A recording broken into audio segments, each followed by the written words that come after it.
And now it is my pleasure and privilege and honor to introduce Don P. from Aurora, Colorado.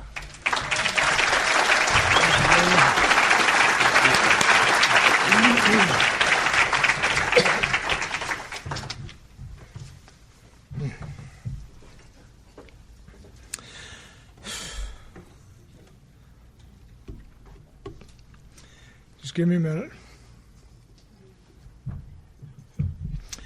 My name is Don. I am an alcoholic. And I'm a member of Alcoholics Anonymous. My home group is simply known as an AA group. We were trying to name it. We were going through the traditions, and the long form of the tradition says that any two or more alcoholics gathered for sobriety may call themselves an AA group. So our central office told us we couldn't register under that name, and we reminded them they worked for us, not the other way around. We meet at the Exempla St. Joseph Hospital in the Alpine room, or the Aspen room, at 6 o'clock every Friday morning. We don't have a lot of dead weight at our meeting. We don't want a lot of dead weight at our meeting. Our format is very simple. We talk about a step, a tradition, or a concept back to back, and it may take one meeting or it may take weeks. We really don't care. Following that little gathering, oh, by the way, our second meeting of the month belongs to our GSR and our central office rep.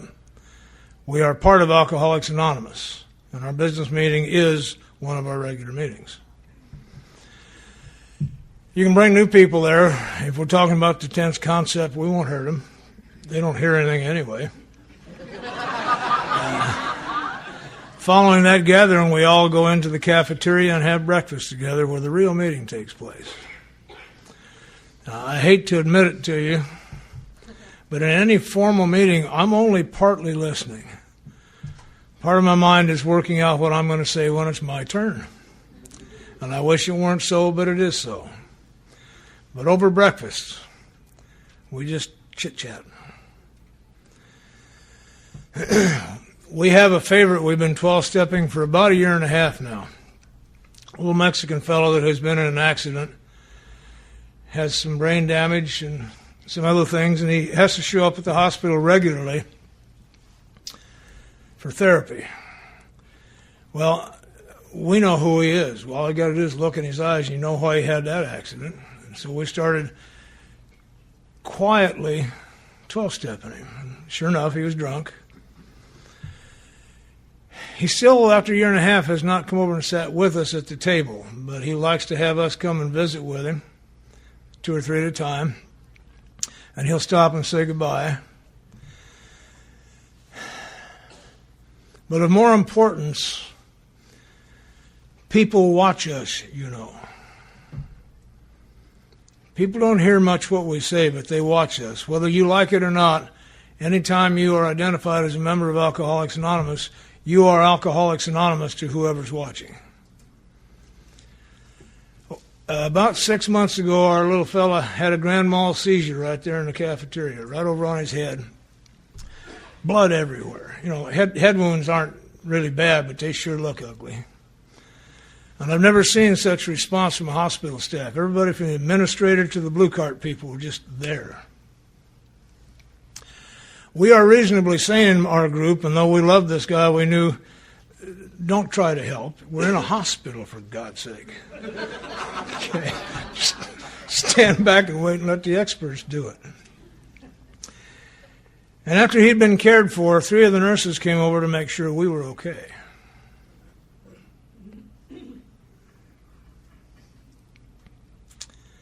They watch us, you know. The neighbors watch us. My next door neighbor, I'm from the old time AA. In addition to meetings out here, we have a meeting in our home every Wednesday night, a little potluck and a meeting, because we used to meet at homes, and we still do. And we were having a meeting one summer, good one, there were 40, 50 people showed up. The next day, my neighbor's kid came over, and he said, Mr. Pritch, you seem to know something about alcoholism. I have some friends who are in trouble. So, this is the same kid that I went out in my backyard one day to pull some weeds, and some of them were weeds.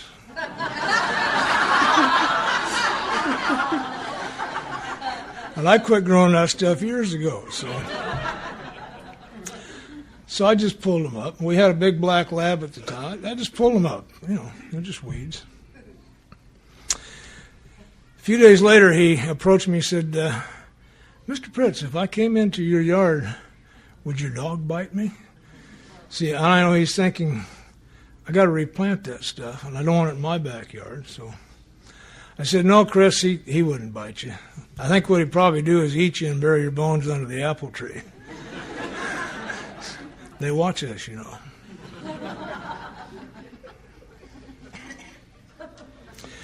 Everybody's been double thanked, but we missed one guy. I need to thank Reed. I come to these things to learn. And he very kindly taught me how to identify the solid fork from the regular fork. I've been years waiting for someone to understand that I don't know the difference. In fact, I don't really care, but it was nice of you anyway.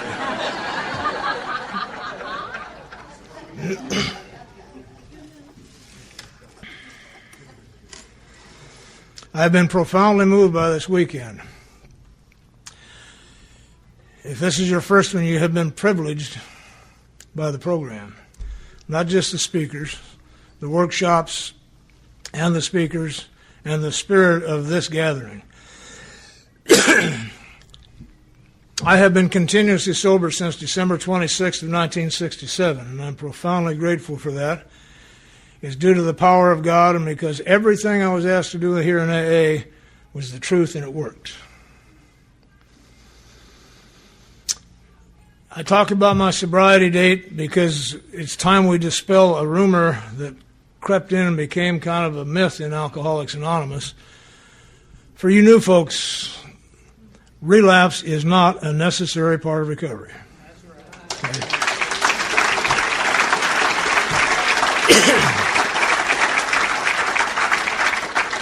It does occur, and it will continue to occur. One of the facts of life is that alcoholics drink alcohol. But it need not happen. If you're alcoholic, you don't ever have to drink again. Ever. Okay. And if it weren't for that kind of promises, I would not be here. I must also tell you, AA did not get me sober. And AA does not keep me sober. God got me sober. God keeps me sober. AA keeps me reminding me of that. I did not know I was alcoholic when I got here. I was certified by one government agency as a sociopath type 2. My federal parole officer said I was a psychopath. The doctor said I was a manic depressive drug addict. So I was hiding my alcoholism behind some real high drama. You can get past one or two of them, but not all of them. Manic depressive is one of my better games. And please understand, I'm not demeaning that. My son is a truly diagnosed, treatable manic depressive. But for me, it was defense. When people start getting too close, the easiest way to hold them back is just throw a few mood swings. They tend to leave you alone. You have to get really good at it, and I was. If you do it too much, they put you away somewhere. And if you don't do it but just a little bit, you become the entertainment at the party, and I'm trying to avoid crowds anyway. So in my alcoholism, I became a surprise. Now, surprises are supposed to come in packages with ribbons on them. I became a surprise. You never knew for sure when I showed up, who the hell is that masked man? And that caused grave damage to my family and the people who loved me most. I come from a functional home. I'm sorry, but I do. If I were to be asked today to write down the qualities of the home I wish I had been raised in, that is the home I was raised in. My parents were married 66 years when Dad left. And I can describe functional by my father's death. Having made amends to him, we had a 27-year relationship. Father and son, man to man.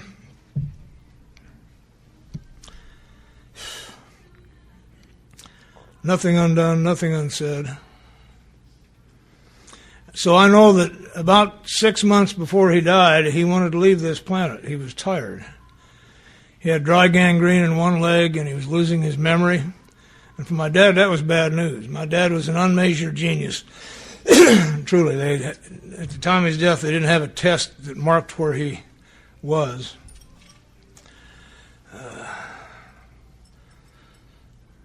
But he never lost his sense of humor. He told me right near the end, he said, Don, there's a great benefit to this memory loss deal.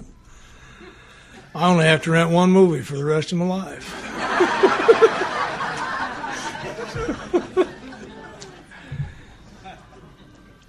They celebrated their 66th wedding anniversary on a Saturday.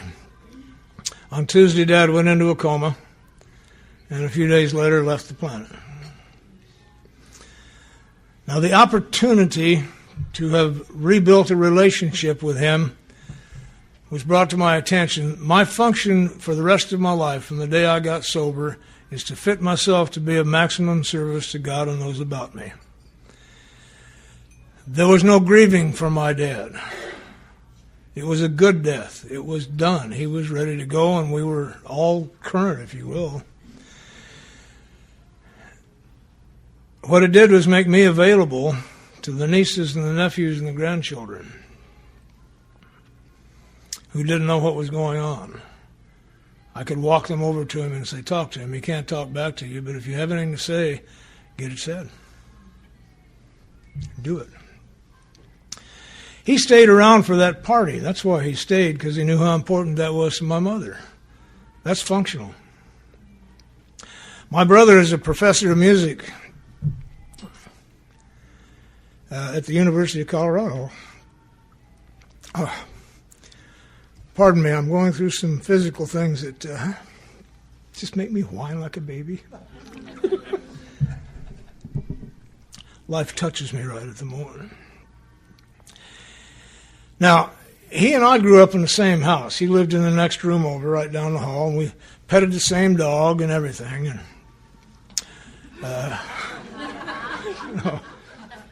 And when he was 19, he was writing music with Stan Kenton. When I was 19, I was in my first federal penitentiary in Tokyo, Japan. Somehow the contrast does not escape me.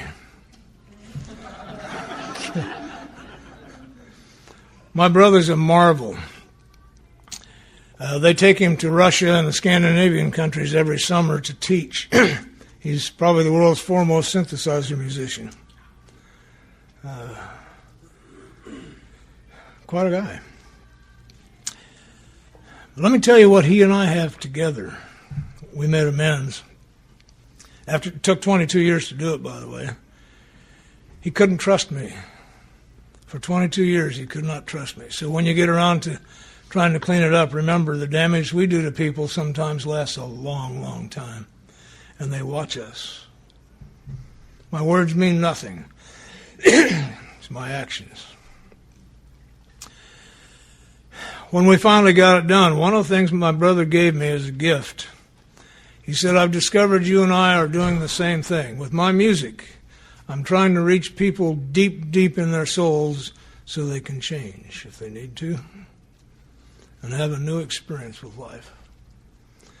He said, I watch you. You do the same thing.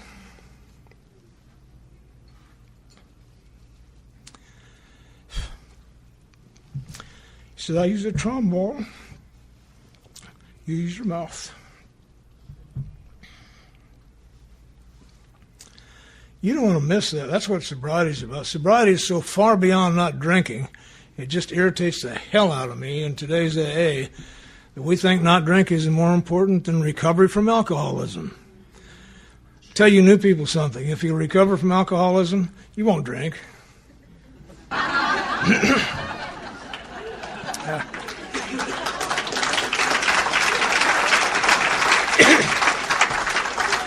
Now, it's a pretty good idea to try to stop drinking for a few days before you get recovered. But don't settle for sobriety. That is the worst possible state an alcoholic can be in, is sober. The main reason I drank is because I can't stand being sober. But meaningful sobriety, now that's worth having. Part of my emotional difficulties in life is that I am a passionate man, and I think life means something. It just doesn't pass by. I want to get in the heart of it, and it means it's important. My goodness. But I was a sprinter in the game of life and not a long-distance runner. When we played football, I was a fairly good athlete.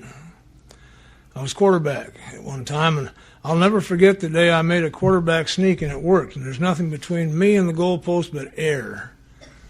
My emotional state was, what the hell just happened? And so I slowed down, turned around, and see what just happened. They creamed me. I was a Golden Gloves boxer when I was younger. I trained with Tommy Golden in Denver. Made it all the way to the finals, those little 3-round finals. In 2 rounds, I had the thing. It was mine. The problem was I knew it, so I relaxed.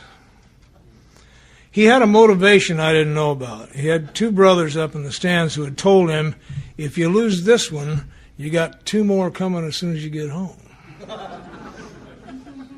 He beat the hell out of me in that 3rd round because I was a sprinter, not a long-distance runner. I play trumpet, trombone, harmonicas. Right now all I'm playing is the lap dulcimer, and you're not going to hear that. It's too pretty for you.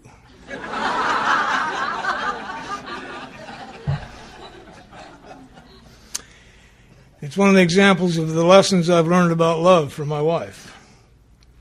We were in Silver City, Arkansas, and young Tom Coburn was playing Scotland the Brave on the 120-string hammered dulcimer. And I knew before I die I must be able to play just once Scotland the Brave on a dulcimer. My wife, who is sane, knows that I will probably not get around to learning how to hit 120 strings, so she bought me a little 4-string lap dulcimer because she loves me. And I play Scotland the Brave. And Tom Ivister told me if I ever play it again in his presence, he'll break it.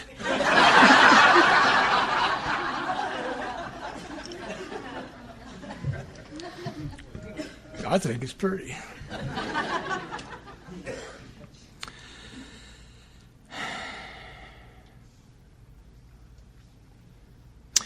This is a sponsorship conference, and I hate definitions because they lock things in, but descriptions are good.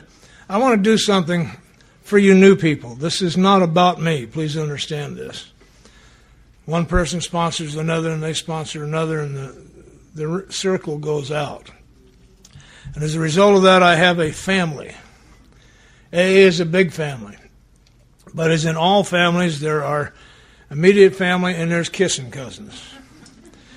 And I love my kissing cousins for a little while. But I need to be around my immediate family. They are all over the world. For you new people, with those of you who are in my immediate family,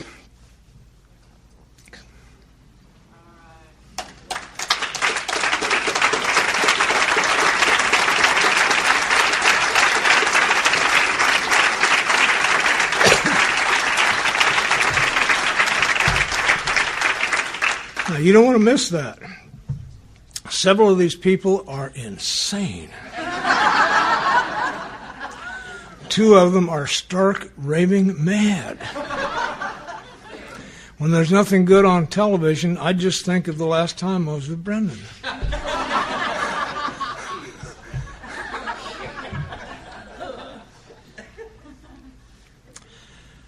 When I got here, I didn't have a name. I was 38, 984. No one would talk to me. Rightly so.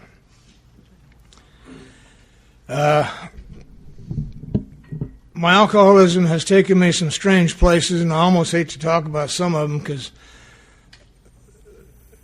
somehow the sicker you are, the higher your status is here. And the worse places you've been, the better you are. You know. But Christmas week of 1967 was a bitch for me. I was on federal parole for a little mistake I'd made in 1966. I got in with bad company. And, my job was to smuggle marijuana from Juarez to Albuquerque. Not a bad job, a little tense at times, but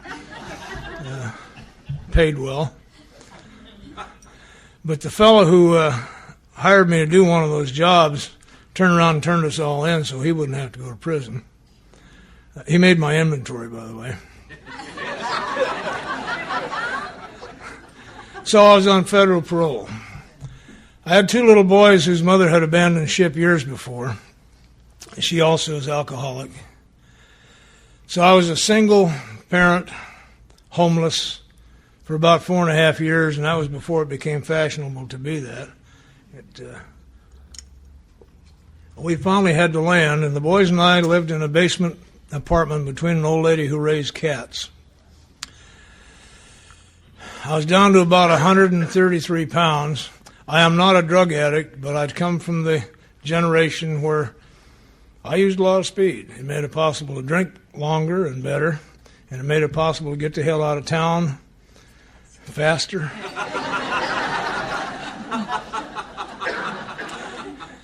And it quieted the imperious urge. So I'm going to talk a little about that, but understand I'm not a drug addict. I had to find that out. If you think you are, please find that out. Just because you use drugs doesn't make you a drug addict, and just because you drank doesn't make you an alcoholic. You need to find out what the problem really is so you can take care of it. Anyway, I'm going to tell you about that week so I can get to what I came here for. I think Sean was about 5.5, and Terry was around 8. I couldn't work. I was on federal parole. We were on ADC and was running near the end of the road. I have come to bottom many, many times. Bottom for me is easily describable. Bottom is any morning I wake up and understand clearly whatever I have in mind for my life isn't going to happen. And so I pick up a new set of dreams. New girl, new car, new town, new job. We start all over again. And because I'm a sprinter, that falls apart and I hit bottom again. Well, this was near the end of the last bottom for me. We didn't have a Christmas tree because the ADC check hadn't gotten there yet. And I was too tired to go out and steal anything. Man, was I tired. But when I get in distress, I walk. I'm a traveler. So the boys and I took a walk, and we found $1 in the snow. And with that $1, we went to the Christmas tree lot a couple blocks away and got the biggest tree on the lot for $1. Now, and I'm thinking, I've still got it. When I look back over that, what I realized is I had encountered genuine kindness. This guy saw this 133-pound Auschwitz survivor with these two little boys who had nothing. He'd have given me the tree, but he let me save face by paying him the $1. So I took it home, and I keep the memory clear because we had a 9-foot tree and a 7-foot ceiling. And I didn't have the wit to cut the top off. And we dressed it with garbage and junk and stuff. And we didn't have any presents either, so we took another walk. And we got to the Public Merchandise Mart in Denver, and that very kind man gave me a pair of cowboy boots and a little cowboy shirt. Uh-oh, here he comes. Oh, thank you. I'm having some minor medical problems, and it sometimes drives me out. Thank you. Oh, that's good. That's one of yours. He saved my life more than once. So the boys each had a present. They wrapped up everything in the house for me that would fit into blue paper towel and put under the tree. And I started dying. I'm not here today because of the truth. I'm here today because I finally ran out of lies. My lie was, we're okay. The boys and I are intact. We're a little family. We have a place to stay and food. And that was a lie. We were not an intact family. There were two little boys living with a madman. And we had nothing. We went down to my folks' house on Christmas Day. And I've told you, my family is the kind of family that no matter what you've done, you can always go home. It may smack you alongside the head, but you got a bed. My dad met us at the door and he said, Don, I'm sorry, but your mother said I can't let you in here anymore. She can't stand watching you die. And my lie was, leave me the hell alone. I'm not hurting anybody but me. And by some kind of grace, I got to see who I was really hurting. Everybody. Particularly the people I love the most. Then Dad snuck us into the basement. And my last lie died. Nobody loves us.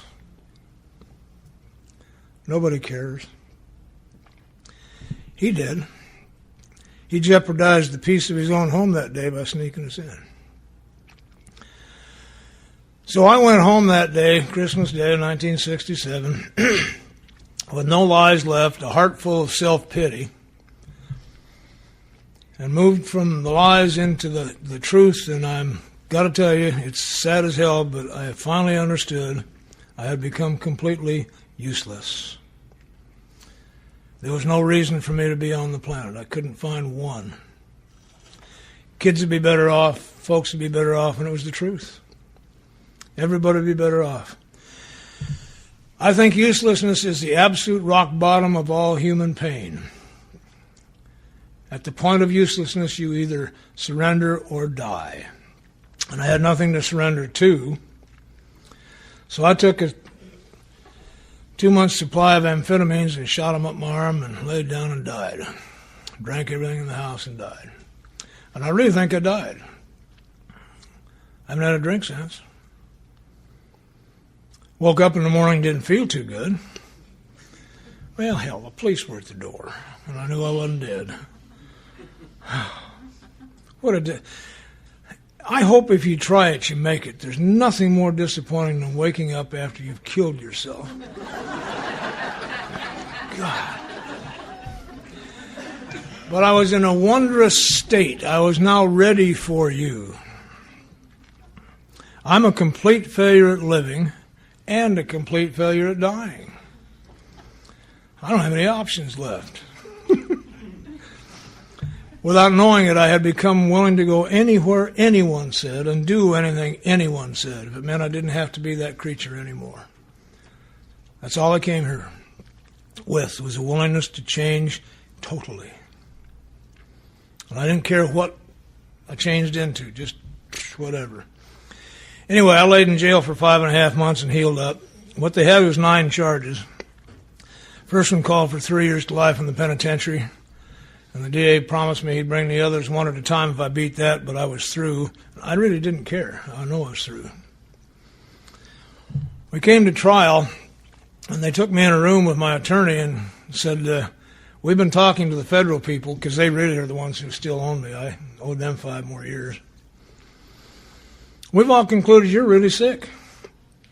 I knew that. I said, here's the deal. If you'll plead guilty to a reduced charge we have ready, We can give you 1.5 to 3 and we won't have to have this big trial.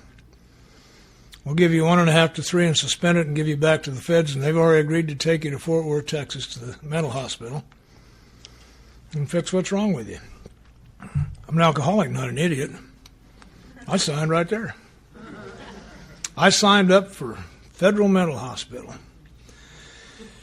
And 5 days later, I was in the fish tank of the Colorado State Penitentiary. I can't even get locked up in the right place. And I believe that's by the grace of God and because I had done the one thing that's required here. Surrendered. Totally. No reservations. Didn't even know I'd done it. I believe I came to you spiritually awake. I didn't know that. I came to you pretty fragile. But spiritually awakened people are pretty fragile. So when you're working with people and they awaken, be kind, be gentle. They're really fragile. They've just been reborn. They don't know what the hell's going on. And since you don't either, be kind. Okay. I don't believe for a second that God will mess your life up just to make mine better. I believe God uses whatever is at hand. And in that knowing of what I really needed, which was Alcoholics Anonymous, because I'm an alcoholic, if you'd have put me in that hospital, I'd have been out in 6 months. That's one of the reasons I signed the paper. I know how to play hospital game, mental health game. I woke up in the padded cell of the Boulder County Jail one morning and couldn't remember how the hell I'd gotten there, and neither could anybody else. It scared me a little bit. The parole officer was put in a position where he had 3 choices. Send me back to prison, send me to some sort of mental hospital, or get me outpatient treatment. Well, I voted for outpatient, of course. And I knew I was going to have to take a battery of tests. I know how to play that game. I went to the library and studied the Rorschach because I knew that was going to be one of the big ones, the Inkblot test. They evaluate. You got to be sick enough to need help, but not so sick that they need to lock you up. I passed it. I got my own psychiatrist. Lovely man. 3 weeks after we started meeting, he started smoking marijuana with me. Now, I'm not saying I turned him on. He was ready.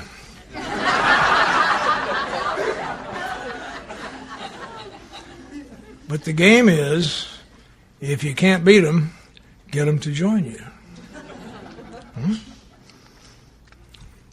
Anyway, I was brought to you.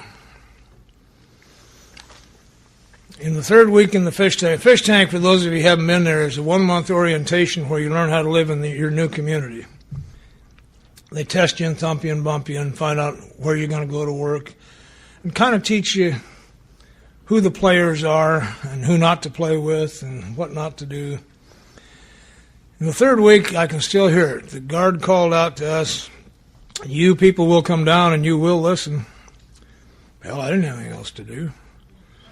So I went down and I did the first thing that I had ever done right. I listened. Just listen. They had 3 guys, ugly, convicts with numbers on it. Well, 2 of them were ugly. Bruce was really kind of cute, but well, he was. One of the ugly ones got up. Looked like Chuck, short. My name's Doc. I'm an alcoholic, and that means that I'm powerless over alcohol and guards and drugs and all the other circumstances in my life. And my life has become unmanageable. And if any of you smart bastards think you can still manage your lives, look at the reward the state just gave you for the nifty job you've been doing.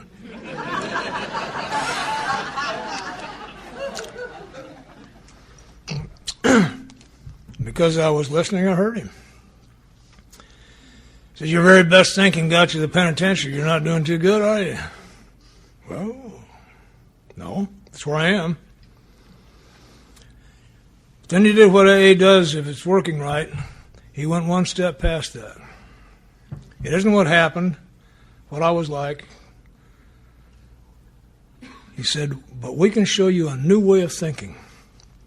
We can show you how to learn to live a way of life that will make sense to you. And that was a new idea to me.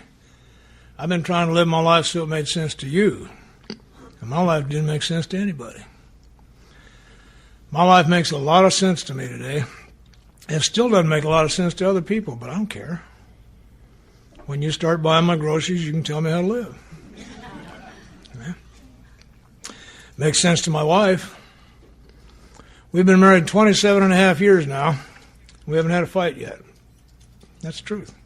We don't always agree. But why would I want to fight with the person I love the most? And besides, she's right most of the time anyway. Let me give you guys, I'm terrible sponsor when it comes to personal relationships because I've never figured out how to have a successful sick relationship, so I'm no good to you. But I can tell you how to have a successful marriage. How many of you have seen The Princess Bride? Okay. That's my relationship with God, and all my others are based on that. Remember, the little farm boy is completely dotty over the little girl, and she takes advantage of that. Oh, farm boy, fetch me that bucket, as you wish. Farm boy, do this, as you wish. As you wish is the relationship with God. So be careful what you pray for. If I ask, that's what God says, as you wish. I must also reciprocate. Whatever he asks, as you wish. So you want a successful marriage? Just say, as you wish. Now, my wife tells me that there are inflection differences she's been picked up over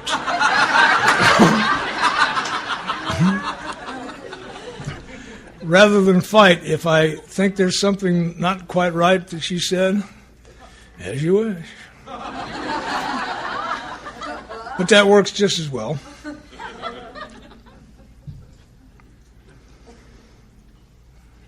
Our 12-step work is based on that, you know. We are to find out, first of all, if the people want to recover. You want to quit drinking? Are you willing to go to any lengths to do so? Would you like to work with me? As you wish. If you don't want to get sober, have a good time. If you do, whatever we need to do, as you wish. If you want to stop right in the middle, as you wish. You'll be back. The best friend we of Alcoholics Anonymous have is alcohol. It brings more people to us than anything else.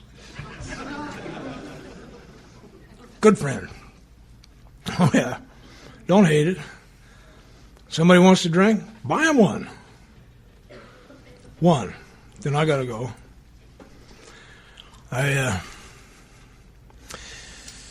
Before we were allowed, one of the things that I want to share with you, again, is in developing my relationship with God, because that whole idea is beyond my capacity.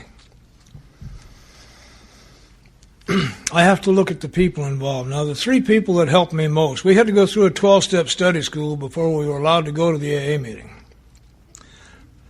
The regular meeting happened on Friday night, and they let real people in from the outside, and it was a 2.5-hour meeting where we did half of it, had coffee and cake and cookies, and then they did half of it. We weren't allowed to go to that for 5 weeks. Every Saturday and every Sunday afternoon, we gave up our yard privileges, our movies, everything, and went to what they called a school.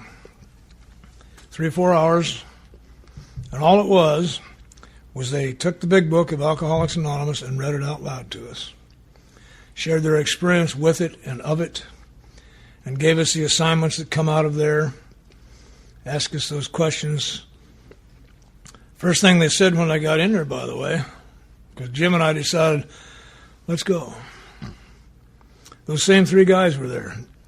And Bruce said, now you new guys for the next 5 weeks have nothing to say. If you knew anything at all, you wouldn't be here. So during that time, we were not allowed to talk even, unless we had a question. Outside of that particular gathering, we talked all the time, to them and to us. Most of us worked in the dish room, so we... And then at night, Bruce or Roy or Phil would come by, and visit with us. Now, my AA experience is a little different at the beginning. I couldn't call my sponsor when I needed him. He didn't have a phone, neither did I. He lived on the other tier. I couldn't get to a meeting when I needed one. We had one. So my experience has been, it had to go in here first. He was visiting me on one of those times. I'm locked down, and he's on the tier visiting with me. When it hit me, he's getting out of his cell anytime he wants. I want what he has.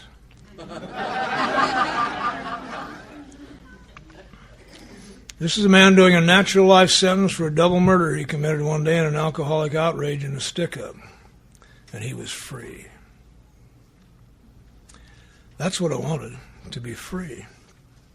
And one of our first prayers is, relieve me of bondage of self. Set me free from the bondage of self. Clint, you have a good trip. Taught the boy everything he knows.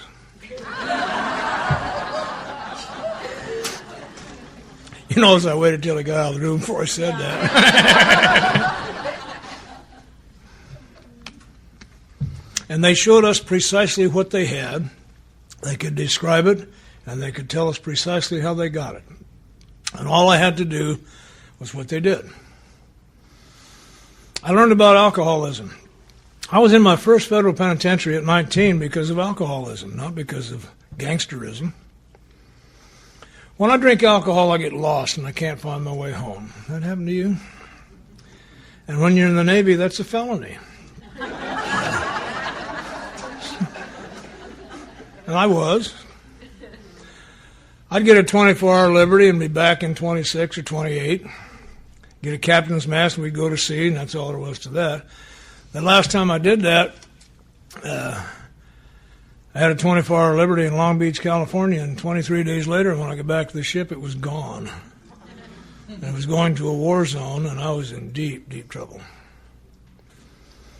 And in the doctor's opinion in the book Alcoholics Anonymous, he talks about working with men who had a business deal or a personal deal that would be settled favorably to them on a certain date. But they took a drink a day or so before, and they missed their appointment.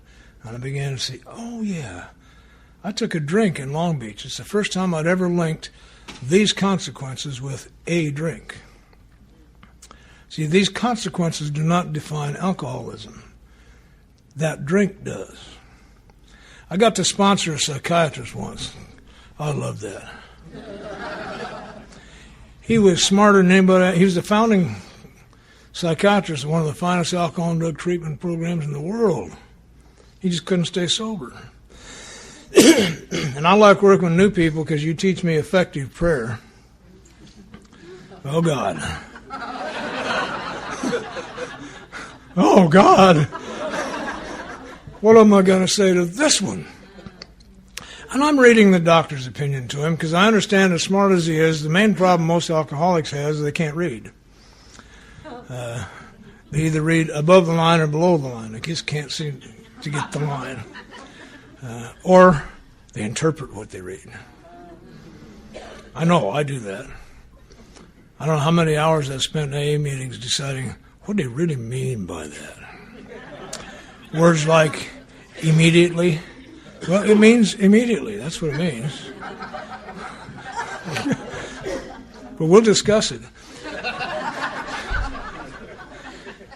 York Street Midnight Meeting, over and over and over again, we talked about any lengths.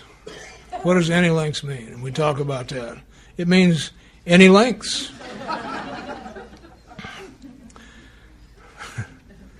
Oh, my.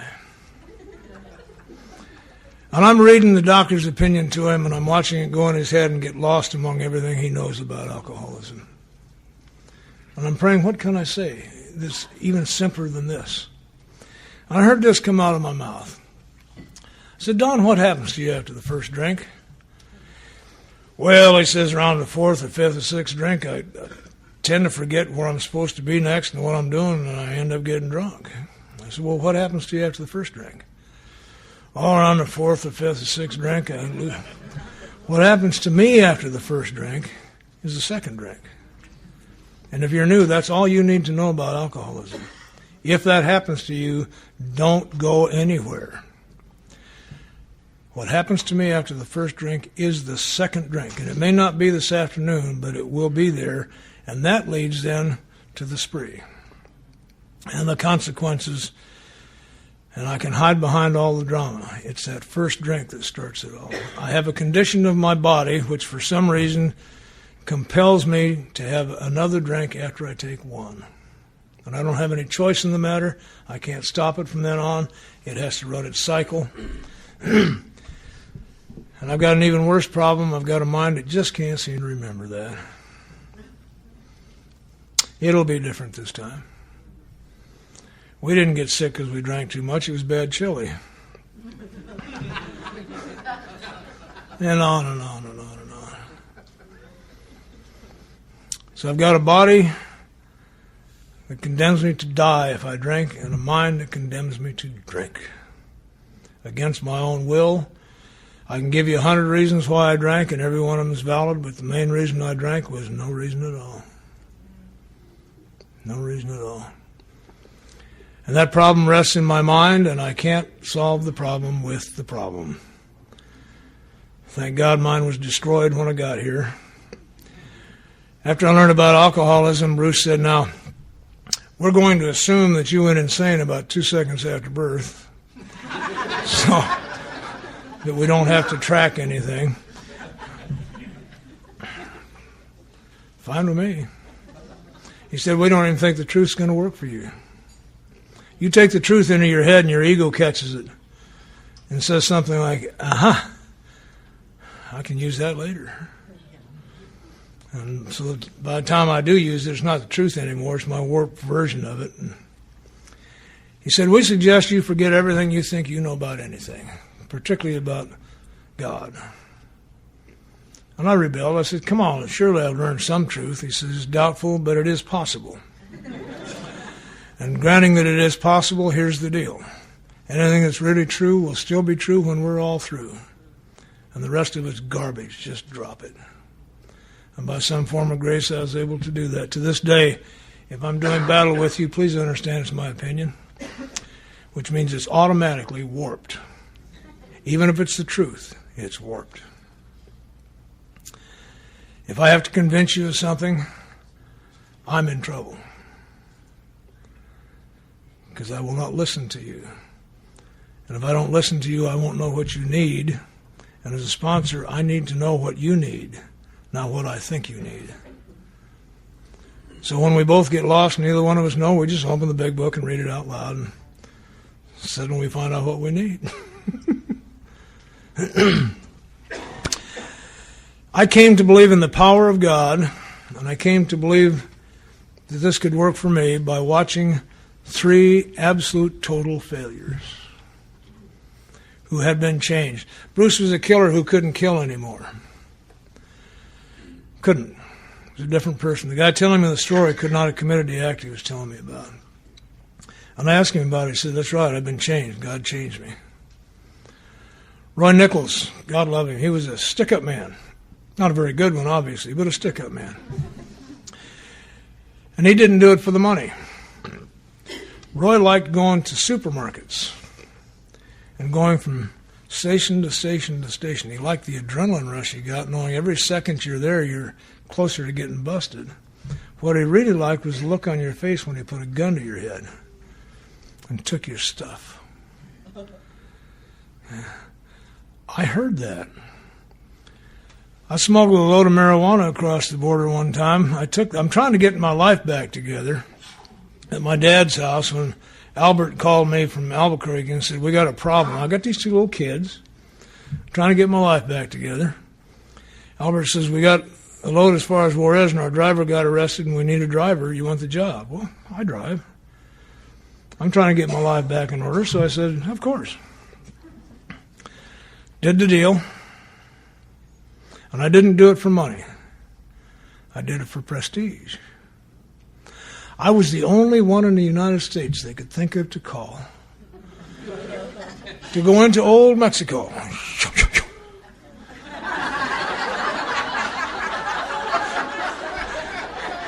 and save the day. You think your ego won't get you in trouble? Man. So that put me in a federal penitentiary because Albert's a snake. Bit me.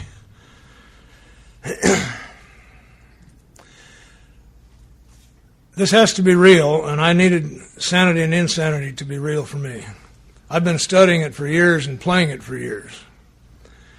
And in the book Alcoholics Anonymous, in the story of Jim the car salesman, I found a working description of my kind of insanity.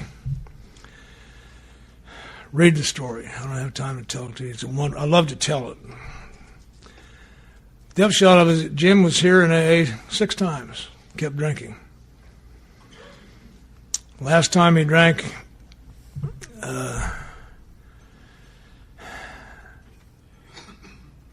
nearly killed him.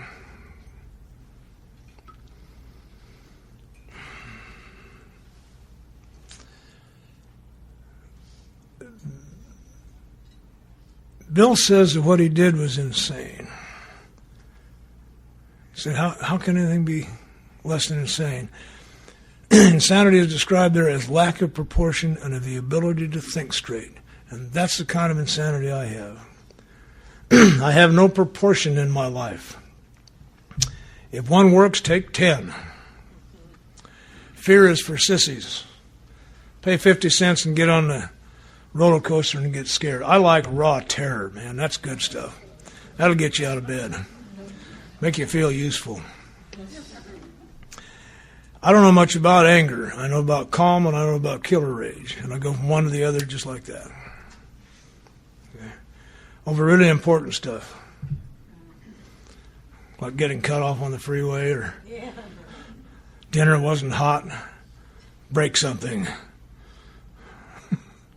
Yeah. No proportion. And I can't think straight. I do not see what this action will cause later. I'm warped. I'm rubber-minded. I'm self-centered. It's all about me. How can I think straight? It goes out and comes right back. It's a loop. I've got to get over that. To restore me to sanity,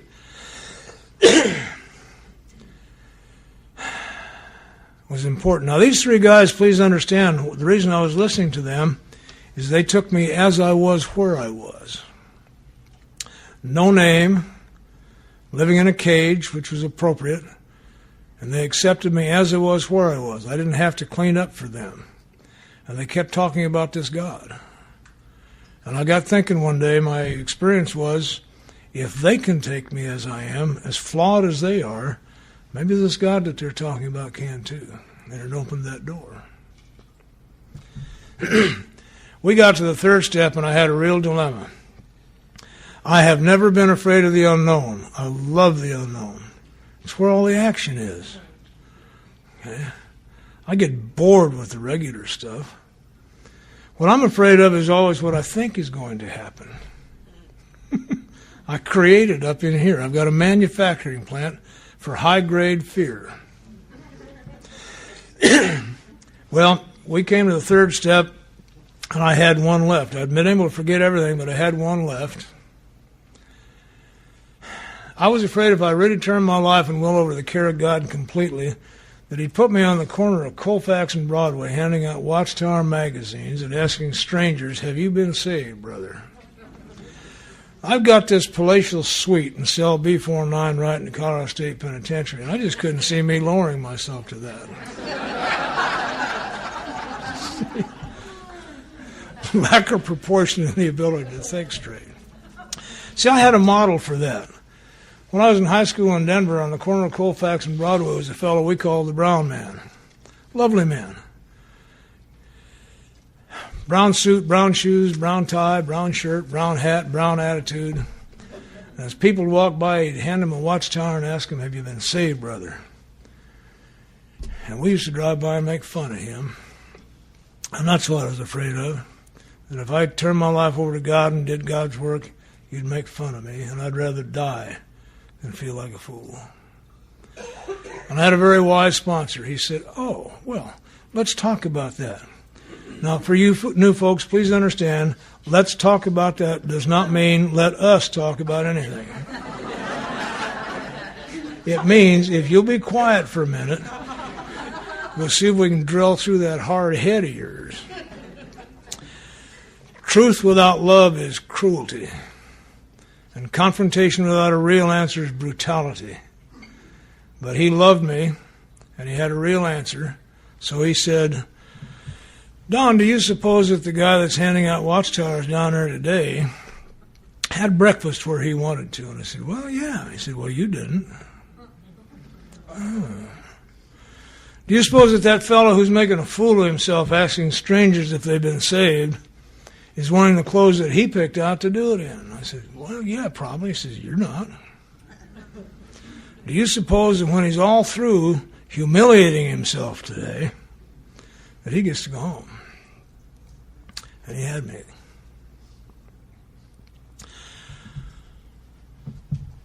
What he did for me was to hand carry me into the new mind that Dr. Silkworth promises us. The foundation of my life is simply this. Anything at all that God has in mind for me is better than anything at all that I will ever have in mind for me, period. And I do live that way. And I get willful sometimes. What the hell, I'm just a kid. But that is how I live. And since I started living that way, the contrast is magnificent. I'm a traveler. When I live my life by my way, I end up in an 8x10 toilet. It actually was 7x9. I thought it was 8x10. I took my grandson down to the prison the other day, and they have some of the cells on display. 7x9. And my little grandson got in there and made a profound statement. He said, Grandpa, I don't understand. How can they put people in these things? They're too small. Well, they don't put people in those things. People put themselves in those things. My world had gotten that small. And I opened it up to 8x10 up here. Had to. 7x9 is too tight for me.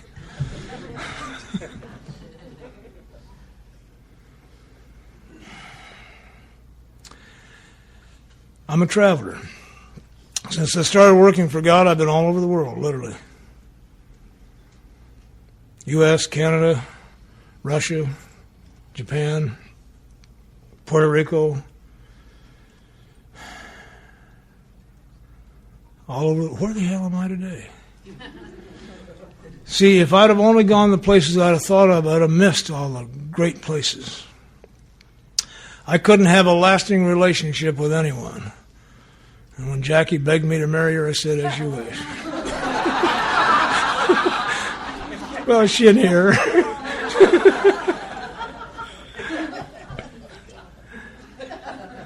My children were afraid of me. Nobody's afraid of me these days. Nobody.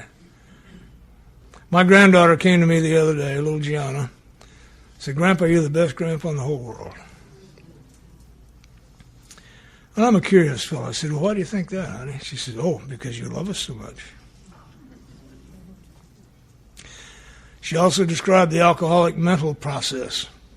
One afternoon, I sit on the back porch and swing and watch them. That's one of the great things about being my age. You get to sit on the back porch and swing and watch things and nobody bothers you. Kids were all playing with the balls out in the back. Our yard's always full of kids because they're the real lesson givers of this planet. And she wanted the green ball, and the minute the boys discovered she wanted the green ball, there wasn't a chance in hell she'd ever get close to that green ball.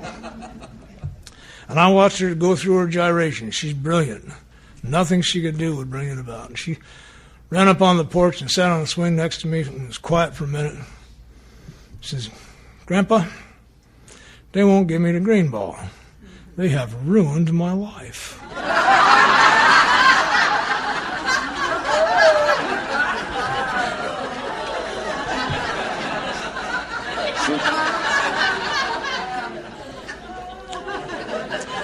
That's the kind of insanity I suffer from. She said to me a while back, Grandpa, how come it is that you know everything? Because I understand the grandpa role. I do. I'm selective in what I show you. But what I said to her is, honey, it's simple. I've lived a long time and I pay attention. And this is about paying attention. Recovery is about paying attention to what's going on about me and what's going on within me. We're promised in the big book, not only will I be able to utilize my past, I will see how my experience can help others if I'm paying attention. Very important in sponsorship. I need to see what you need. And to do that, I have to learn to listen to you. What you're really saying, because you don't know how to talk yet either. You can't read and you can't talk. I got 60. Good. 65 is it. Well, 68. What the hell? I get frustrated, but I've been doing this for 33 years. And I've been living with a sense that where I am, God is, for 36 years. And so I have miraculous stories to tell you, and I've run out of time here. But there are a couple I do want to share with you about setting straight the crooked path. I come from the old school of amends where if you did something wrong, you must do something about it. There's no slack. Unless it's going to harm somebody. I had the opportunity, my last 9 years of my work life, I worked for the Department of Corrections in North Carolina and then came to Colorado and worked in corrections there for 7 years. When God has work for you to do, nothing gets in the way. Nothing.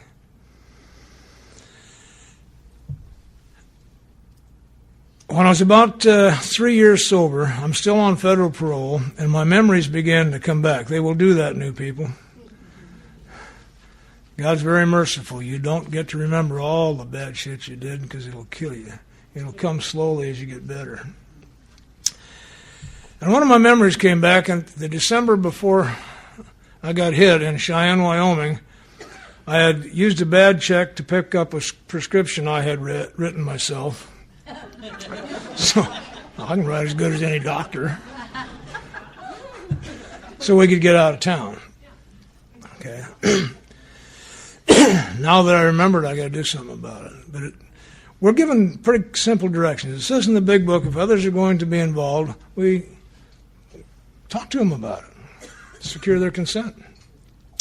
The only person who would really be bothered by me going to Wyoming and confessing 2 more felonies would be my parole officer.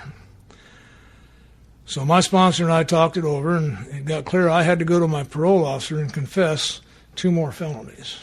Made me a little nervous. But I needed his permission to leave the state. And he listened to the story. He said, you're right, you have to do something about it. Here's the deal. If they arrest you, I will not violate you. And you have my permission to leave the state and go.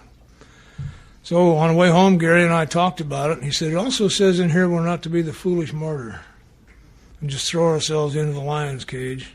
Others will be involved. He says, you're active in AA. They're letting you visit your kids again. There's a lot of people will be changed by this. He said, I come from Cheyenne. Let's do this. I know the guy at Drexel. He's a decent man. Let's write him a letter, lay the whole thing out, and ask him how he would like you to handle it. Well, that's consistent with my spiritual experience. I got free, locked up in a penitentiary cell one night, working on the 8-step, with the suggestion that my sponsor said, can you look them all in the eye, picture them in front of you. If you can look them all in the eye and say to them, I've been wrong and I've harmed you. Would you please tell me what I have to do so we can get the books to balance? And I was set free that night, lifted from that chair and set free. So now I'm really nervous. I've got to confess 2 felonies on paper and sign it and mail it. And I don't have a high drama ending for you because the letter came back. The man had died and the place was shut down. And then I got to thinking, well, now, don't I owe Wyoming something? Back to the parole officer. He said, don't do that. Here's what's going to happen. You're going to go into Wyoming and confess 2 more felonies they can't prove because the records are all gone. And you'll have to deal with confused police officers.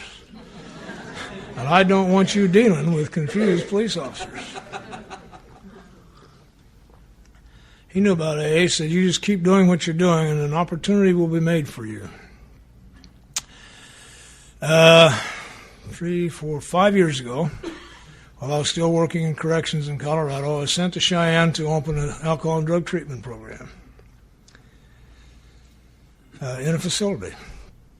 Got it up and running and came back, and about 6 weeks after I got back, it hit me.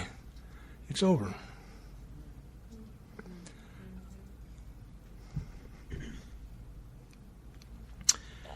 I'm clean.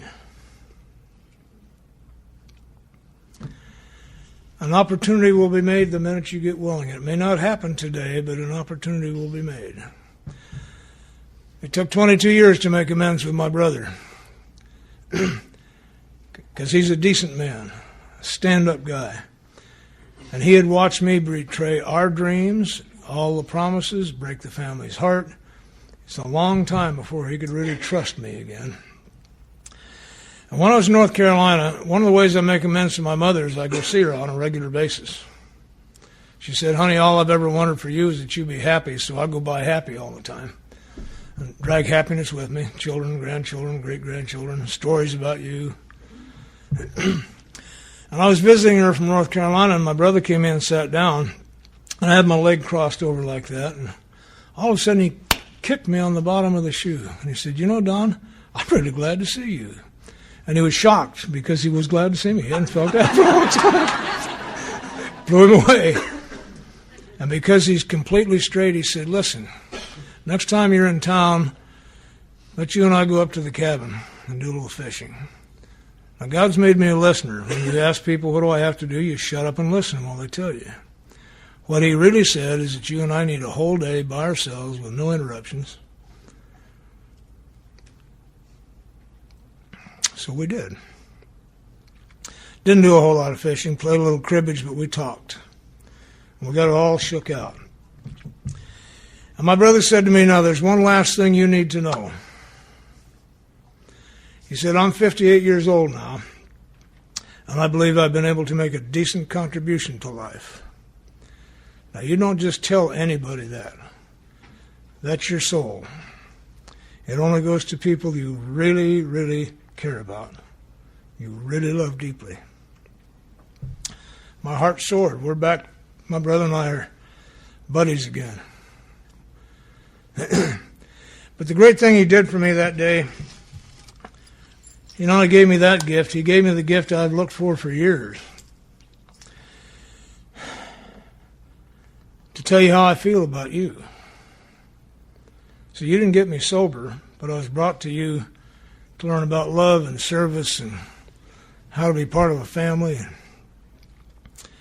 I've used the story of the statue of David and Michelangelo and the anvil in the lake and all that, and they were all insufficient. Well, from my brother to you, here it is. I'm 70 now.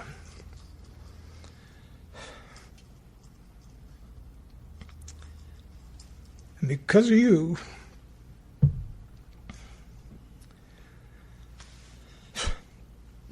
I've been able to make a decent contribution. That's very important. We're all on notice. One day at a time doesn't mean just live one day at a time. That's all we got. And if we have anything to do with each other, it must be done now. See, I will never be by this way again, and neither will you. Even if we meet again, I won't be the same, and neither will you. So we need to transact our business and get it done. Be kind.